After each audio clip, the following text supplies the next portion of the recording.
வணக்கம் டீச்சர்ஸ். இது ஸ்ரீ பாலாஜகம்லேருந்து. இன்றைக்கி நம்ம பார்க்கக்கூடியது தாவர உலகம். முதல் கிளாஸில் நம்ம வந்து ஆரம்பிப்போம். பொதுவாக உயிரினங்கள் வந்துட்டு தாவரங்கள், விலங்குகள் அப்படின்னு சொல்லிட்டு ரெண்டாக பிரிச்சிருப்பாங்க. தாவர குழுவில் பாக்டீரியங்கள், அதாவது பூஞ்சைகள், பாசிகள், பிரயோஃபைட்டுகள், ஜிம்னோஸ்பம்கள், ஆஞ்சியோஸ்பம்கள் அப்படின்னு இதெல்லாமே இருக்குது.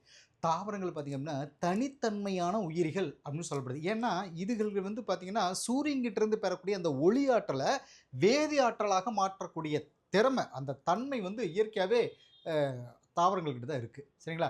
ஒளிச்சேர்க்கை அப்படின்ற ஒரு வியப்பான ஒரு வினையை நடக்க வச்சு அதில் உணவை தானே தயாரிச்சுக்குது. இப்போ நமக்கெல்லாம் உணவு வேணும் அப்படின்னு நாம் வேலைக்கு போகணும், கஷ்டப்படணும், அதுக்கப்புறமா நம்ம சம்பாதிச்சு சாப்பிட்றோம் அப்படின்றது வச்சுக்கலாம். ஆனால் தாவரங்கள் பார்த்திங்க அப்படின்னா அது சூரிய ஒளியை பயன்படுத்தி நாம் விடக்கூடிய அந்த கார்பன் டை ஆக்சைடை பயன்படுத்தி தனக்கு தேவையான உணவை தானே தயாரிச்சுக்குது.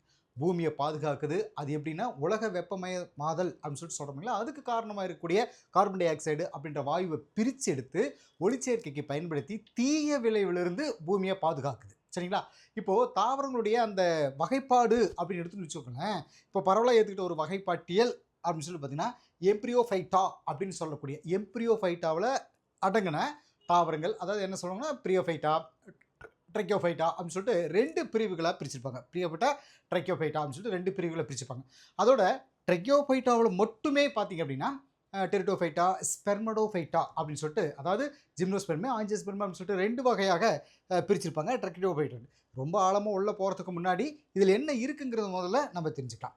அடுத்ததாக பார்த்தீங்கன்னா இதிலேயே வகைப்பாட்டின் வகைகள் அப்படின்னு சொல்லி சொல்லுவோம். அது பார்த்திங்கன்னா இந்த இப்போ வகைப்பாட்டுடைய வகைகள் எடுத்துக்கிட்டோம்னா 3 வழிகளில் வகைப்படுத்தியிருக்காங்க. 1 செயற்கை வகைப்பாட்டு முறை, 2வது இயற்கை வகைப்பாட்டு முறை, 3 இனப்பரிணாம வகைப்பாட்டு வெளி வகைப்பாட்டு முறை அப்படின்னு சொல்லி சொன்னாங்க. சரிங்களா?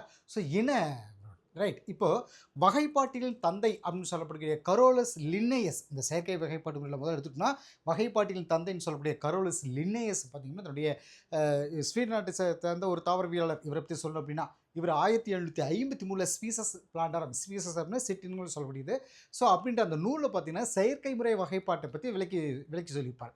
இதில் பார்த்தீங்கன்னா 7300 சிற்றினங்கள் 24, அதாவது 7300 சிற்றினங்களை விவரமாக சொல்லி 24 வகுப்புகளாக பட்டியல் போட்டிருப்பார் இதில். சரிங்களா? இவருடைய வகைப்பாடு பார்த்திங்கன்னா செயற்கை முறை கோட்பாடாக இருந்தாலும் கூட ஈஸியானதும் தாவரங்களை சீக்கிரம் அடையாளம் கண்டுபிடிக்கிறதுக்காக பெரிய அளவுக்கு உதவிச்சு அப்படின்னு சொல்லலாம். லின்னேயஸுடைய இறப்புக்கு அப்புறம் பார்த்திங்கன்னா 100 வருஷத்துக்கு மேலே இந்த முறை வந்து நடைமுறையில் இருந்துச்சு. சில காரணங்களால் தொடர்ந்து அதை ஃபாலோ பண்ணல. ஏன்னா இந்த முதல்ல வந்து முற்றிலும் தொடர்பில்லாத தாவரங்கள் ஒரே பிரிவுக்கு கீழேயும், நெருங்கின தொடர்பு இருக்கக்கூடிய தாவரங்கள் தனித்தனி பிரிவுகள் கீழேயும் வகைப்படுத்தியிருந்தாங்க.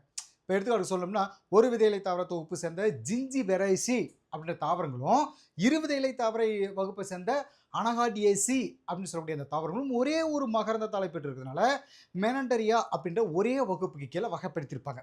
சரிங்களா? இதில் வந்து என்ன அப்படின்னா இவர் அதை ஏன் ஃபாலோ பண்ணல அப்படின்றதுக்கு இந்த ரீசன். ரெண்டாவது பார்த்தீங்கன்னா மகரந்த தாளுடைய எண்ணிக்கை அடிப்படையில் ஃபுருனஸ் அப்படிங்கிறவர் பேரினம் கேக்டஸ் குடும்பத்தினுடைய சேர்த்து வகைப்படுத்தியிருக்காங்க. ரைட். அடுத்து பாருங்கள், இயற்கை முறை வகைப்பாடு அப்படின்னு சொல்லிட்டு ரெண்டாவதாக நம்ம பார்க்குறோம். இயற்கை முறை வகைப்பாடு. சரி, இங்கிருந்து நம்ம என்ன பண்ணுறோம், லின்னேயஸ்க்கு அப்புறம் வந்த தாவரவியலாளர்கள் அப்படின்னு சொல்லிங்கன்னா அந்த வகைப்பாட்டுக்கு பாலின பண்புகளை விட மற்ற பண்புகளும் முக்கியமானது அப்படிங்கிறத உணர்ந்தாங்க. சரிங்களா? அதனால் மாற்று வகைப்பாட்டுக்கான அந்த முயற்சி பிரான்ஸ் நாட்டில் ஆரம்பிச்சு. இதோட விளைவுகள் பார்த்திங்க அப்படின்னா தாவரங்களில் காணப்படக்கூடிய ஒற்றுமையோட அடிப்படையில் இயற்கை முறையில் வகைப்படுத்துகிற ஒரு அணுகுமுறையை உருவாக்கி 1789 அன்டோனின் லாரன்டி ஜெஸ்யூவால் முதல்ல வழங்கப்பட்டது அப்படின்னு சொல்லிட்டு சொல்லப்படுது. சரி, பென்தாம் மற்றும் ஹூக்கர், இந்த தாவரவியல் வகைப்பாடு வந்தாலும் இவங்களுடைய பேர் கண்டிப்பாக நம்ம படிச்சிருவோம். பென்தாம் மற்றும் ஹூக்கர் வகைப்பாடுன்னு சொல்கிறது பரவலாக ஃபாலோ பண்ணுற ஒரு சிறந்த இயற்கை முறை வகைப்பாடுன்னு சொல்கிறது ஜார்ஜ் பென்தாம் மற்றும் ஜோசப் டால்டன் ஹூக்கர் அப்படின்ற இங்கிலாந்து நாட்டை சேர்ந்த இந்த 2 தாவரவியல் வல்லுநர்களால் கொடுக்கப்பட்டதுன்னு சொல்லப்படுது. இந்த வகைப்பாட்டு அவங்களுடைய ஜெனிரா பிளான்டாரம் ரொம்ப முக்கியம். ஸ்பீசஸ் பிளான்டாரம் அங்கே கரோலஸ் லின்னேயஸ் படிச்சிருப்போம். இவங்க ஜெனிரா பிளான்டாரம் அப்படின்னு சொல்லக்கூடிய அந்த நூலில் 3 தொகுதிகளை வெளியிட்டாங்க. அதில் விதை தாவரங்களை 202 குடும்பங்களாக தொகுத்து 7569 பேரினங்களுக்கும் 97205 சிற்றினங்களுக்கும் விளக்கம் கொடுத்து இரு விதை தாவரங்கள், திறந்த விதை தாவரங்கள், ஒரு விதை தாவரங்கள் அப்படின்னு சொல்லிட்டு இந்த 3 வகுப்புகளை வகைப்படுத்தியிருப்பாங்க. விதை தாவரங்கள் அப்படின்னு சொல்லிட்டு பார்த்தீங்கன்னா 3 வகை. என்னென்ன? இரு விதை இலை தாவரங்கள், திறந்த விதை இலை தாவரங்கள், ஒரு விதை இலை தாவரங்கள் அப்படின்னு 3 வகுப்புகளாக பிரிச்சிருப்பாங்க. சரிங்களா? சரி, அடுத்து மூன்றாவதாக இனப்பரிணாம வழிவகைப்பாட்டு முறை அப்படின்றத நம்ம பார்ப்போம். ஏன்னா அங்கே செயற்கை, இயற்கை, இனப்பரிணாமம் இந்த மூணையும் மெயிலிச்சுக்கும். ரைட். சார்லஸ் டார்வின் பார்த்தீங்கன்னா 1859 பார்த்தீங்கன்னா இந்த இயரை மைண்டில் வச்சுக்கோங்க. 1859 வெளியிட்ட சிற்றினங்களின் தோற்றம் அப்படின்ற நூலில் இனப்பரிணாம உறவுகளுடைய அடிப்படையில் தாவரங்களை வகைப்படுத்த ஒரு தூண்டுதலாக அமைஞ்சது அப்படின்னு சொல்கிறாங்க. இப்போ இதில் ஃபஸ்ட்டாக பார்க்கக்கூடியது பார்த்தீங்கன்னா யாருடைய வகைப்படுனா அடால்ஃப் எங்லர் மற்றும் கார்லியே பிராண்டில் அப்படின்னு சொல்லப்படுது. அதாவது அடால்ஃப் எங்லர் மற்றும் கார்லியே பிராண்டிலுடைய வகைப்பாடு ஆரம்பகால முழு தாவர உலகத்துடைய பரிணாம வகைப்பாடு இந்த 2 ஜெர்மானிய தாவரவியலாளர்களையே அடால்ஃப் இவரும் அதே மாதிரி பிராண்டில் அப்படிங்கிறவங்கள தி நேச்சுரலிக்கன் பிளான்ட் லைன், அதாவது த நேச்சுரலிக்கன் பிளான்சன் ஃபெமிலியன் அப்படின்னு சொல்லக்கூடிய அந்த நூல் அப்படிங்கிற நூலில் 23 தொகுதிகளாக வெளியிட்டாங்க. இந்த வகைப்பாட்டில் தாவர உலகம் 13 பெரும் பிரிவுகளாக பிரிக்கப்பட்டிருக்கு. முதல் 11 பிரிவுகளில் பார்த்தீங்கன்னா தாலோஃபைட்டுகள் இருக்கும். சரிங்களா? 12வது பிரிவில் பார்த்தீங்கன்னா எம்ப்ரியோஃபைட், அதாவது ஏசபைனோகமாவும், அதாவது கருக்கள் இருக்கக்கூடிய மகரந்த குழல்கள் இல்லாத தாவரங்கள், பிரியோஃபைட்டுகள் மற்றும் டெரிட்டோஃபைட்டுகள் அப்படின்னு சொல்லிட்டு வகைப்படுத்தி சொல்லியிருப்பாங்க. அடுத்ததாக பார்த்தீங்கன்னா ஆர்த் கிரான்க்விஸ்ட் அப்படின்னு சொல்லக்கூடிய இவருடைய வகைப்பாட்டு முறை அப்படின்னு இதில் ஒரு வகைப்பாட்டு முறை. இப்படி பார்த்தீங்கன்னா வரிசை ஒவ்வொருத்தருடைய வகைப்பாட்டு முறைகள் போயிட்டே இருக்கும். சரி, இப்போ நம்ம இதில் முக்கியமாக அடுத்து நம்ம பார்க்கக்கூடியது வேதிமுறை வகைப்பாடு அப்படின்னு சொல்லிட்டு புரதங்கள், அமினோ அமிலங்கள், இதை பேருங்க அந்த பேரை மெயிலுவீங்க. நியூக்ளிக் அமிலங்கள், பெப்டைடுகள், அப்புறம் முதல்ல இந்த மாதிரி வேதிமுறை வகைப்பாட்டு ஆய்வுகளில் முக்கியத்துவம் பெறுதுன்னு சொல்லிட்டு ஒரு தகவல் சொல்லப்படுது. வேதிமுறை வகைப்பாடு அப்படிங்கிறது பார்த்தீங்கன்னா உயிர் வேதியியல் கூறுகளுடைய அடிப்படையில் தாவரங்களை வகைப்படுத்துகிற ஒரு அறிவியல் அணுகுமுறை அப்படின்னு சொல்லப்படுது. வேதி பண்புகள் 3 முக்கிய பிரிவுகளாக பிரிக்கப்படுது. அதாவது ஒன்று எளிதாக காணக்கூடிய தரசமணிகள், அதாவது ஈஸியாக காணக்கூடிய தரசமணிகள் சிலிக்கான்னு சொல்கிறது. ரெண்டாவது பாருங்கள், ரசாயன சோதனைகள் மூலமாக கண்டுபிடிச்ச ஃபீனால், எண்ணெய், கொழுப்பு, மெழுகு இதெல்லாம் சொல்லலாம். மூணாவது பார்த்தீங்கன்னா புரதங்கள் அப்படின்னு சொல்லிட்டு சொல்லப்படுது. ரைட். இது வரைக்கும் நம்ம அந்த என்ட்ரன்ஸ், அந்த ஸ்டார்டிங்கில் வரக்கூடிய அறிமுகத்தை பார்த்தோம். இன்றைக்கி முக்கியமான ஒரு டைட்டில் பார்க்குறது ஒளிச்சேர்க்கை தான். இந்த ஒளிச்சேர்க்கையில் பார்த்தீங்கன்னா இந்த பூமியில் உயிர் வாழ்க்கை, அதாவது ஒரு உயிர் வாழ்க்கை வாழ்கிறதுக்காக அந்த கரிம சேர்மங்களை சார்ந்து இருக்குது அப்படின்னு சொல்லிட்டு சொல்லப்படுது. ஏன்னு கேட்டிங்கன்னா எல்லா உயிரினங்களும் பார்த்திங்கன்னா கரிம கூட்டு பொருளால் மட்டுமே இயங்குது அப்படின்னு சொல்லி சொல்லப்படுது. தாவரங்கள் மிகப்பெரிய உற்பத்தி சாலையாக இருக்குது. அதாவது தாவரங்கள் வந்து மிகப்பெரிய உற்பத்தி சாலை, ஒரு தொழிற்சாலை மாதிரி. எப்படின்னா உயிர் மூலக்கூறுகள், அதாவது உயிர் மூலக்கூறுகள் அப்படின்னு சொல்லப்படக்கூடிய கார்போஹைட்ரேட்டுகள், லிப்பிடுகள், புரதங்கள், நியூக்ளிக் அமிலங்கள் அப்படின்னு இது எல்லாத்தையும் உருவாக்கக்கூடிய மிகப்பெரிய உற்பத்தி சாலையாக தாவரங்கள் இருக்குது. நம்மக்கிட்ட என்னதான் பல டெக்னாலஜி, பல வகையான மிஷின்கள், தொழில்நுட்பங்கள் இருந்தாலும் கூட தாவரங்கள் மூலமாக உருவாக்கக்கூடிய இந்த ஆற்றல் மூலக்கூறுகளை நம்மளால் உருவாக்க முடியாது. தாவரங்கள் பார்த்திங்கன்னா சூரியன்கிட்டேருந்து ஒளி ஆற்றலை பெற்று அதை வேதி ஆற்றலாக ஒளிச்சேர்க்கை அப்படின்ற நிகழ்வு மூலமாக மாற்றுது. ஒளிச்சேர்க்கை தான் இந்த உலகத்துடைய உந்து சக்தியாக இருந்து உயிர் காரணிகளையும் உயிரற்ற காரணிகளையும் இயக்குது அப்படின்னு சொல்லும். ஒவ்வொரு வருஷமும் பார்த்தீங்கன்னா ஒளியாற்றல் வேதியாற்றல் சொல்லும். ஒவ்வொரு வருஷம் பார்த்தீங்கன்னா 75 × 10⁻12 கிலோகிராம் கார்பன் நிலைப்படுத்திய வருஷத்துக்கு பார்த்தீங்கன்னா 1700 மில்லியன் உலர் கரிம பொருட்களை உற்பத்தி செய்யுது.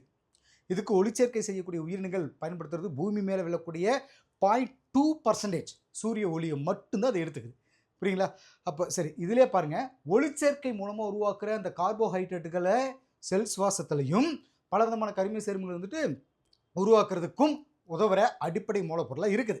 உயிரினங்கள் பார்த்திங்கன்னா சுவாசிக்கிறப்போ வெளிவிடக்கூடிய அந்த கார்பன் டை ஆக்சைடை தாவரங்கள் ஒளிச்சேர்க்கையில் எடுத்துக்கிறது மூலமாக வளிமண்டல ஆக்சிஜன் கார்பன் டை ஆக்சைடு அளவை சமநிலைப்படுத்துது அப்படின்னு தெரிஞ்சுக்கும்.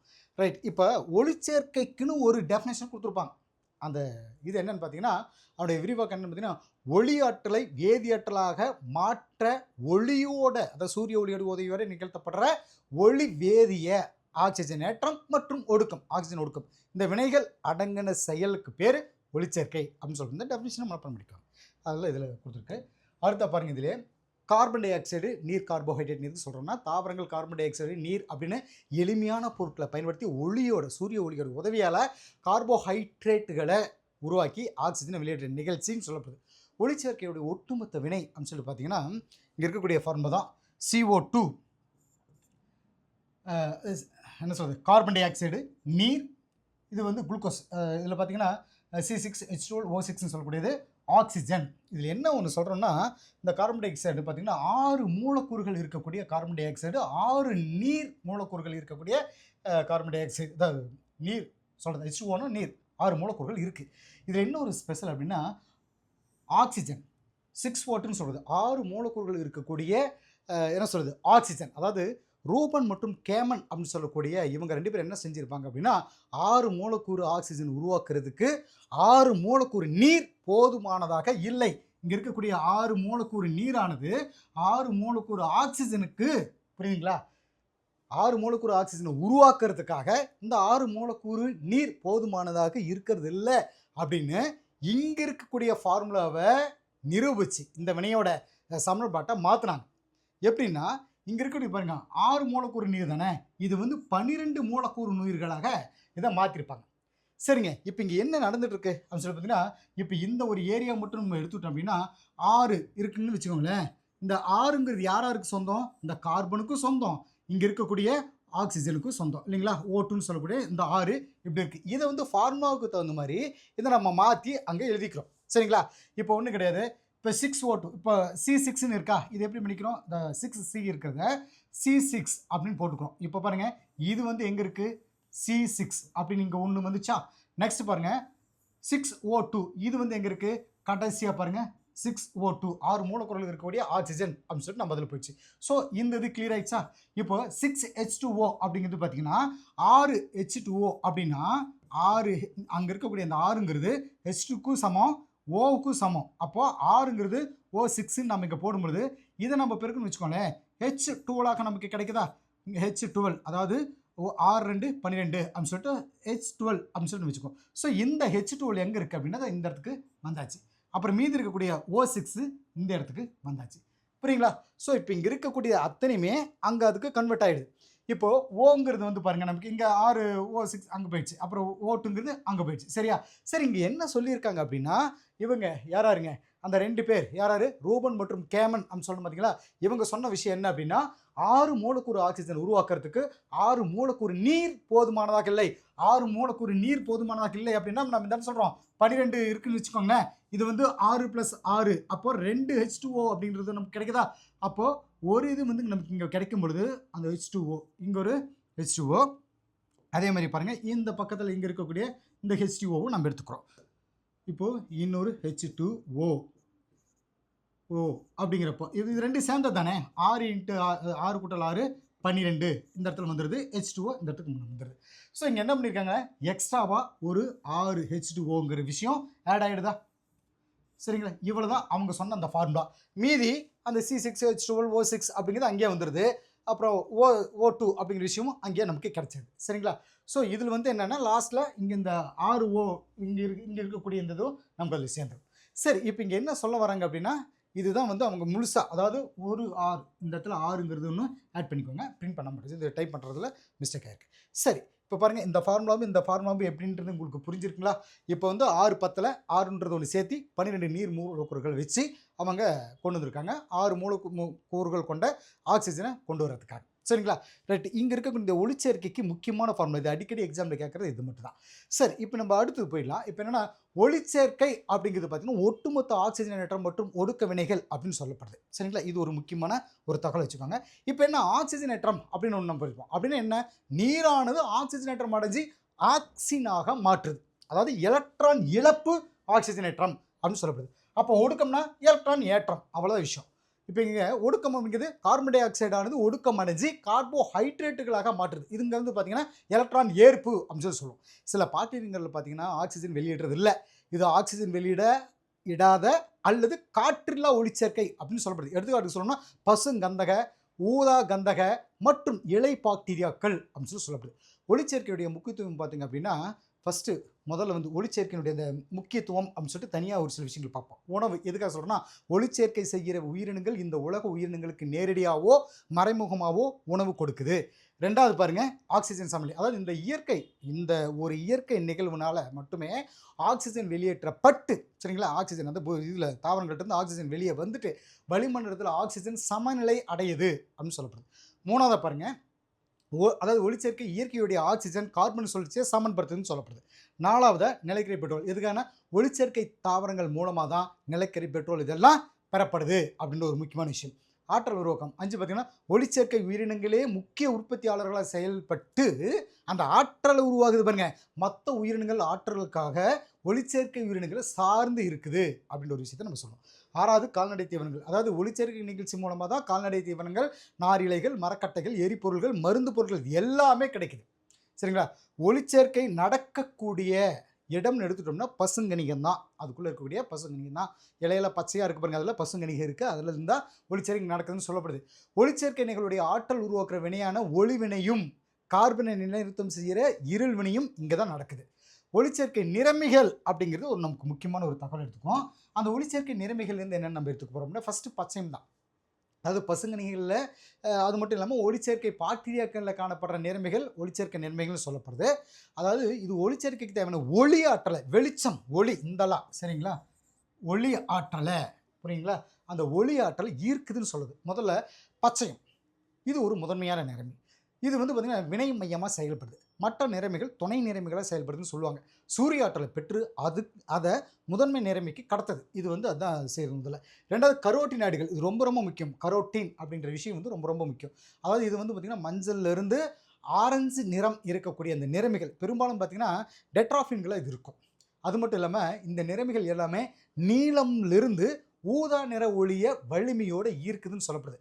இந்த நிறமிகள் குளோரோஃபில் நிறமிகளை ஒளி ஆக்சிஜனேற்ற சிதைவில் இருந்து பாதுகாக்குதுன்னு சொல்லப்படுது. அதனால் இதுக்கு என்ன சொல்லணும்னா சுவாச நிறமிகள் அப்படின்ற ஒரு பேர் இதுக்கு உண்டு. சுவாச நிறமிகள் அப்படின்னு பேர். இதுகள் பார்த்திங்கன்னா சூரிய ஒளியை ஈர்த்து குளோரோஃபில் நிறமிக்கு கடத்தப்படுது. சரிங்களா? கனிகள் பழுக்கிறது. அதே மாதிரி பார்த்திங்கன்னா மலருடைய நிறங்கள், இலையுதிர் கால இடைகளில் அந்த இலைகளினுடைய அந்த நிறம் மாற்றம் ஆகுது பாருங்கள், அந்த நிறமாற்றம், இந்த மாதிரி செயல்பாடுகளுக்கு எல்லாமே இந்த கரோட்டினாய்டுகள் தான் காரணம். இதை தான் அடிக்கடி எக்ஸாம் கேட்டுகிட்டே இருக்காங்க. சரி, இப்போ அடுத்து பாருங்கள் கரோட்டின் அப்படின்ற ஒன்று நம்ம படிப்போம். கரோட்டின் அப்படிங்கிறது பார்த்திங்கன்னா ஆரஞ்சு, சிவப்பு, மஞ்சள், பழுப்பு இந்த நிறம் இருக்கக்கூடிய நிறமிகள்னு சொல்லப்படக்கூடிய இது வந்து பார்த்திங்கன்னா ஹைட்ரோ கார்பன்களாக இருக்குது. இது விட்டமின் ஏவோட முன்னோடி பொருளாக இருக்குது. எக்ஸாம் பாயிண்ட் ஆஃப் வியூ இது விட்டமின் ஏ அப்படின்ற ஒரு விஷயத்தை நம்ம படிப்போம். அடுத்து பாருங்கள், இதுலேயே லைக்கோஃபின்கள். அதாவது லைக்கோஃபின்கள், தக்காளி, சிவப்பு மிளகாய், இந்த ரோஜா பூவில் இருக்கக்கூடிய அந்த நிறமி, அந்த சிவப்பு நிறமிகள்னு இதெல்லாம் சொல்லப்படுது. சரி, சாந்தோஃபில்கள் அப்படின்ற ஒரு விஷயம் அடுத்து பார்ப்போம். மஞ்சள் நிறமிகள்னு சொல்லப்படுற இது கரோட்டின் மாதிரி, ஆனால் என்ன கூடுதலாக ஆக்சிஜனை பெற்றவை அப்படின்னு சொல்லப்படுது. லியூட்டின், அதாவது லியூட்டின் நிறமின்னு பார்த்தீங்கன்னா இலையுதிர் காலத்தில் பார்த்தீங்கன்னா அந்த இலைகளுடைய மஞ்சள் நிற மாற்றத்துக்கு காரணமான வகையை சார்ந்தது என்ன, சாந்தோஃபில்கள் தான். இது எக்ஸாம் பாயிண்ட் கேட்பாங்க. அடுத்து பாருங்க பைக்கோஃபிலின்கள் அப்படின்னு சொல்லப்படுது. அதாவது புரதத்தன்மை இருக்கக்கூடிய நிறமிகள்னு சொல்லப்படுற இது நீரில் கரைக்கூடியதுன்னு சொல்லப்படுது. அது மட்டும் கிடையாது, சாரி, அது மட்டும் இல்லாமல் இதில் பார்த்தீங்கன்னா மெக்னீசியம், பைட்டால் வால் பகுதி இருக்கிறது இல்லை அப்படின்னு சொல்லுது. இது 2 வகைகளாக இருக்குது. ஒன்று ஃபைக்கோசைனின், இதில் 2 வகைகள்னு சொன்னது ஃபைக்கோசைனின், சைனோபாக்டீரியுடைய நீலப்பச்சை நிறத்துக்கு காரணம் இந்த ஃபைக்கோசைனின் தான். 2வது பார்த்தீங்கன்னா ஃபைக்கோ எரித்ரின், சிவப்பு ஆல்கஹாலில் சிவப்பு நிறத்துக்கு காரணமாக இருக்குது அப்படின்னு சொல்லப்படுது. சரிங்களா? இப்போ இது வந்து ஒரு முக்கியமானது. அடுத்ததாக பாருங்கள், லாஸ்ட் வந்து அது ஒரு ஃபினிஷிங் நம்ம வந்துட்டோம். ஒளிச்சேர்க்கையை பாதிக்கக்கூடிய அந்த காரணிகள் தேவையான அளவுக்கு ஒளிச்சேர்வு இருக்கிறப்பையும் சரி, வளிமண்டல கார்பன் டை ஆக்சைடு கம்மியாக இருந்துச்சுன்னு வச்சுக்கோங்களேன், ஒளிச்சேர்க்கை வீதம் குறையும் அப்படின்னு சொல்லப்படுது. கார்பன் டை ஆக்சைடுடைய அளவு அதிகமாகிறப்போ ஒளிச்சேர்க்கை வீதமும் அதிகரிக்குது. ஒளிச்சேர்க்கையை கட்டுப்படுத்தக்கூடிய அந்த காரணிகள் பார்த்திங்கன்னா வெளிப்புற காரணிகள் அல்லது சுற்றுச்சூழல் காரணிகள் அல்லது அது மட்டும் கிடையாது, அகக்காரணிகள் அப்படின்னு சொல்லப்படுது. வெளிப்புற காரணிகள் என்னென்ன, அங்கே இருக்கக்கூடிய ஒளி, வெளிச்சம், கார்பன் டை ஆக்சைடு, வெப்பநிலை, நீர், கனிமங்கள், மாசுக்கள், இதெல்லாம் வந்து வெளிப்புற காரணிகள் சொல்லலாம். 2வது அகக்காரணிகள் என்ன, நிறமிகள், புரோட்டோபிளாசம், கார்போஹைட்ரேட்டுகளுடைய குவிப்பு, இலைகளுடைய உள்ளமைப்பு, ஹார்மோன்கள், இது எல்லாத்தையுமே அகக்காரணிகள் அப்படின்னு சொல்லலாம். ஓகே டீச்சர்ஸ், நம்ம முக்கியமான போர்ஷனாக அந்த ஒளிச்சேர்க்கை அப்படிங்கிற ஏரியாவை நம்ம தெரிஞ்சுட்டோம். அடுத்து ஒரு கிளாஸில் உங்களை சந்திப்போம். தேங்க்யூ.